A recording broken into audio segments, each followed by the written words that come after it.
Once upon a time, there was a king who used to live in a distant country. He had an awesomely gorgeous queen who loved her two sons, Shishir and Bashanta, very much. One day, the king went out for hunting. The queen was knitting sweater, sitting at the window. Suddenly, her eyes fell on the nest of a sparrow. She was delighted, seeing the way Mother Sparrow frequently brought comestibles, grippings in her beaks for her nestlings. However, for the Mother Sparrow, it was unfortunate that this was the last time she fed her nestlings. When she went to get food another time, she was shot by a sling shooter and was killed. The event saddened the queen. After some moment, the father sparrow came with some food. He fed his babies and crept for the female sparrow and searched for her everywhere, but she was nowhere to be found. For a moment, he drowned in melancholy and dropped his work for a long, long time. The next day, when the queen looked at the nest through her window, she found that the male sparrow had brought another female sparrow. For some days, the new female sparrow did the same like the previous mother, but gradually she got irritated to do so, thinking that it was a rubbish job to feed those unsatisfying babies. The cold hearted female bird pulled away the nestlings with her beaks and threw them out of the nest. The nestling, whose wings were not yet strong, fell off on the earth and died.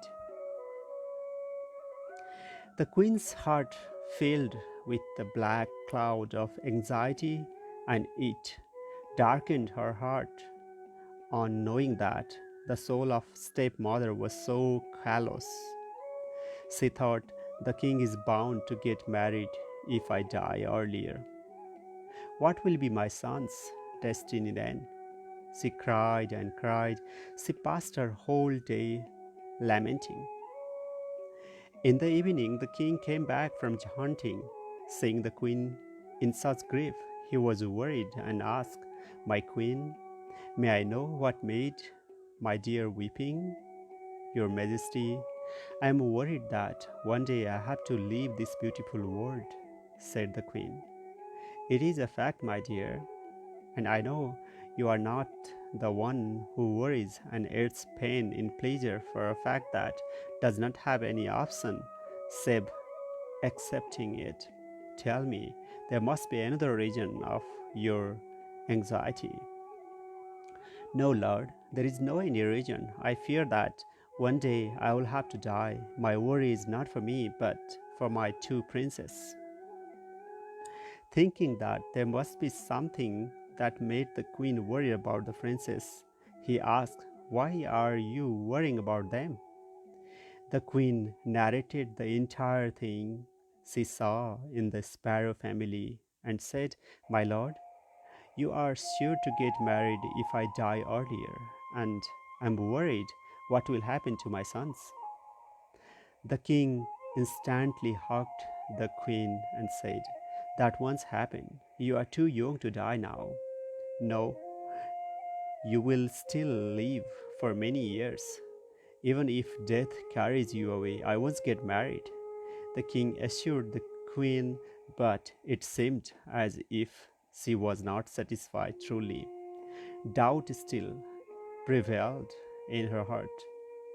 The images of the poor nestling always visited her mind. She was extremely haunted by worry, and that worry led her to way towards death. She looked as if she had no any disease, but day after day she grew thinner, and one day she passed away. An entire kingdom mourned when she passed away. The king did not allow any thought of marrying another girl enter his mind of some days, but that thought did not rule his mind for a long time. The ministers also complained and said, Majesty, the throne without the queen is an imperfect one. We, if our Lord wishes, would search for a new queen. After some days, he did what he promised not to do. The first few days passed happily with a new queen to influence the king. The new queen behaved herself as lovely mother and showed her pretentious love towards the children, but in fact, she had been diseased with the feeling of a stepmother. Even the sounds of the boys vexed her. One day, while the two boys were playing football, the ball instantly hit the mirror of the queen. She was making up herself. The ball scattered her lipstick, eyeliners, and other makeup things here and there. I once returned this ball to these birds, said she is resentment, and grasped the ball in her lap. After some time, Basanta entered the queen's chamber in a hurry and pleaded, Mama, the ball reached your chamber accidentally. It was not our intention. We apologize. Please return our ball. Her eyes reddened, and in extreme rage, she said, I love you as my own kids, but in return, you treated me as an enemy and hit with the ball. I just dismiss your request. I once returned the ball. Basanta could say nothing. He went back to his brother Shishir with a pale face and said, Mama is so angry with us and said that she wants return our ball. Shishir went to the queen's chamber and asked for the ball, but the queen scolded him and said insistently that she would not return the ball. It was intolerable for Shishir, so he went to the queen, snatched the ball from her lap, and went away. The queen's anger crossed its limit.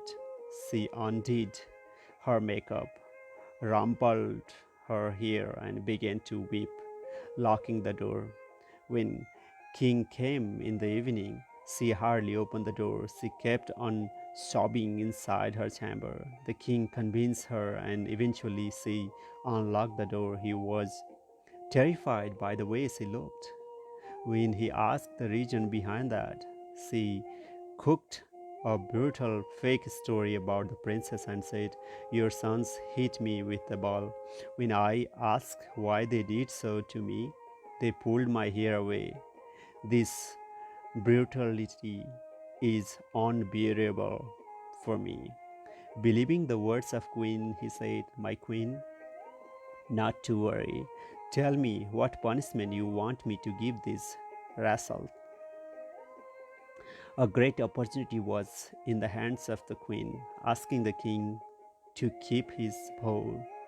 She said, Certainly, if so, order your soldiers to take princes to the woods and ask them to rip their chest and bring home their hearts. The king fell into a trap. If he did what was asked by the queen, his sons would not be alive, and if not, he had promised to keep his thoughts, but his thoughts did not work in favor of his sons. The next day, he called his ministers and ordered to take the princes to the jungle and bring their hearts. The minister had no option but to obey the king, but whose heart permits to kill such young princes? As per the order, they went to dense forest, taking the boys along with them.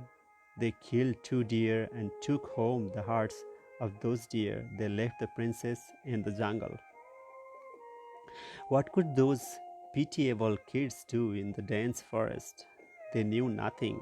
Slowly, the night came, darting, and chill began to rule over them. They collected some wood logs, but they had nothing to make fire with. So Sissy told Basanta, If we stay like this, we will die of cold. You stay here, I will bring fire from the nearby village.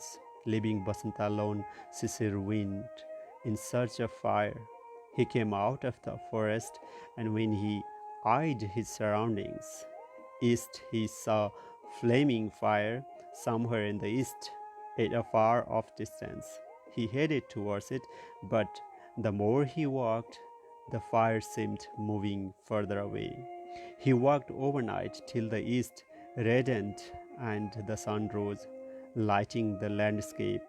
In the bright morning light, his eyes saw a big town. No sooner had he stepped forwarding into the town than an amazingly embellished elephant came and gave a signal to follow him. The elephant led him to a palace. As soon as he reached there, an already prepared priest and minister anointed him with gold and crowned him their king. Sisri felt as if all the events were dreams.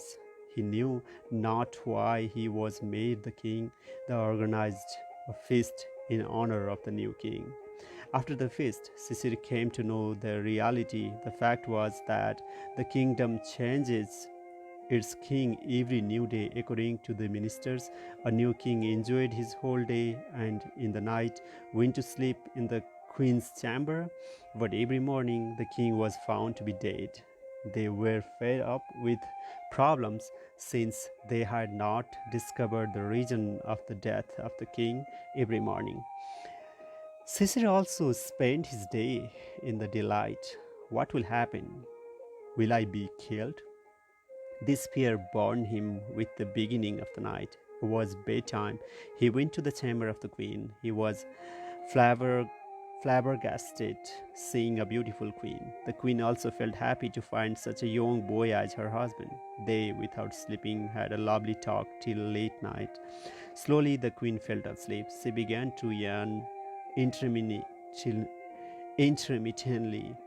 Seeing that the queen was falling asleep, Cecil laid the queen down on bed.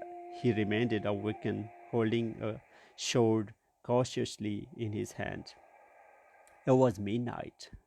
Silence ruled all over the world. No sound was there, save the sound of the breath that was taken by the queen in her deep sleep.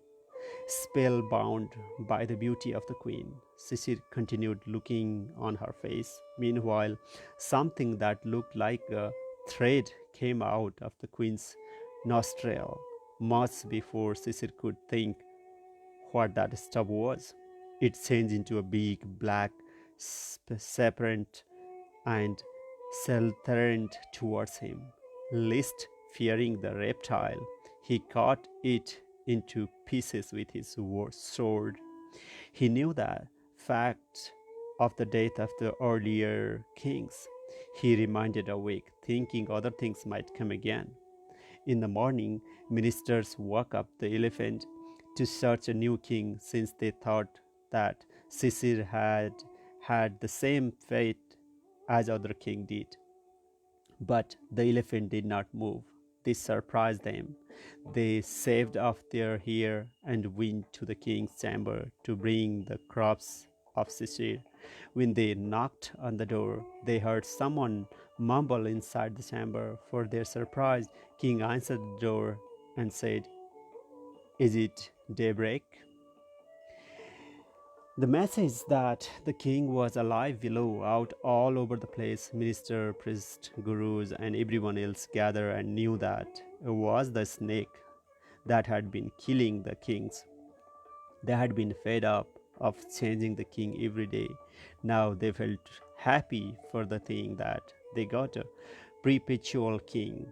A great celebration was organized with dancing and singing in the palace. Now let's have a look on Basanta. Basanta was alone, waiting for his brother. He hoped that his brother would bring a flame of fire and they could protect from the severe cold. His whole body shuddered by the cold in the jungle.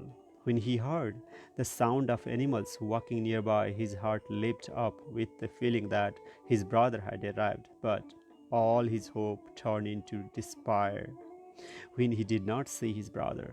He passed his whole night in cold. The night passed and the sun rose in the east, but there was no sign of his brother's arrival. Basanta, with no option to hand, commenced a new journey in search of his brother. His royal and soft hands and legs were hurt miraculously by thorn. With a great difficulty, he came out of the jungle and headed towards the town. He happened to reach a shop owned by a greedy merchant. No sooner had he seen Basanta than he requested him to stay with him. He thought that a young and handsome Basanta could be his help in his business. The merchant also said that Basanta could be his son since he had no child. Since Basanta was helpless, he accepted the request of the merchant.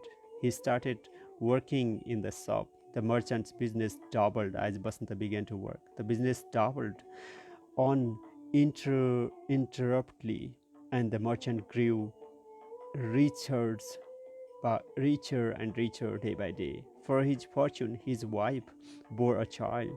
The merchant was full of wealth and with a family. He thought that Basanta was of no use there since he had his own child. So he thought of sending Basanta away, but this fool man forgot that Basanta was omen for his all success. He began to have his bad eyes upon Basanta. Basanta tolerated as much he could without raising voice against the merchant. To reduce the pain, he went to the woods. He sang a song. The song had a story about him and his brother. The entire forest sounded with his song. Since the song was melodious, all the animals were spellbound and they listened to the song silently. It was Basanta's luck that his song was also heard by the king, who had come for hunting there. The king came near to him, wondering who this person was, singing so beautifully. Seeing a young boy, the king asked, "Who are you?"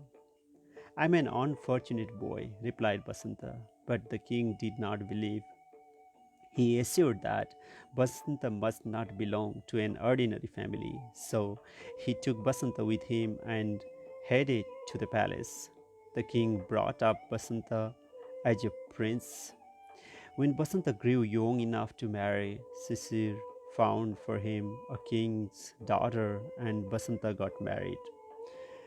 Basanta was happy for some days, but he was worried considering the merchant might think about him since he had not informed him yet.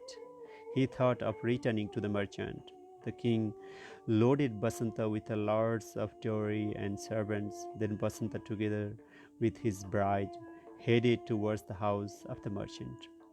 On the way, Basanta thought that the merchant did not need anything because he was a wealthy man, so he asked all the servants to return to the palace with the things they carried.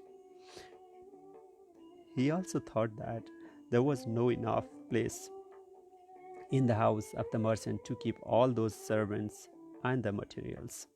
As soon as he reached to merchant's house, the merchant asked, "Where had you been for all these days? And who is this beautiful girl with you?" Basanta replied that he had been in another country for a special work and the girl was servant for the merchant. An evil thought rose in the mind of the merchant. As soon as he saw the beautiful wife of Basanta, he brought 6 leathersmiths in his favor and asked them to sew a strong sack of leather. With the help of those leathersmiths, he put Basanta into the sack and threw him into the river. He did not realize that he had been so rich because of Basanta. He took Basanta's wife into the palace of Shishir with greed of earning more. Shishir was pleased to see an awesomely beautiful girl. He abundantly awarded the merchant. Shishir was a loyal and a chaste husband, so he did not think of getting married to her. Instead, he assumed the girl is better bride for my brother. In order to know about his brother, he commanded his soldiers to bring a man who could tell the tale of Shishir and Basanta.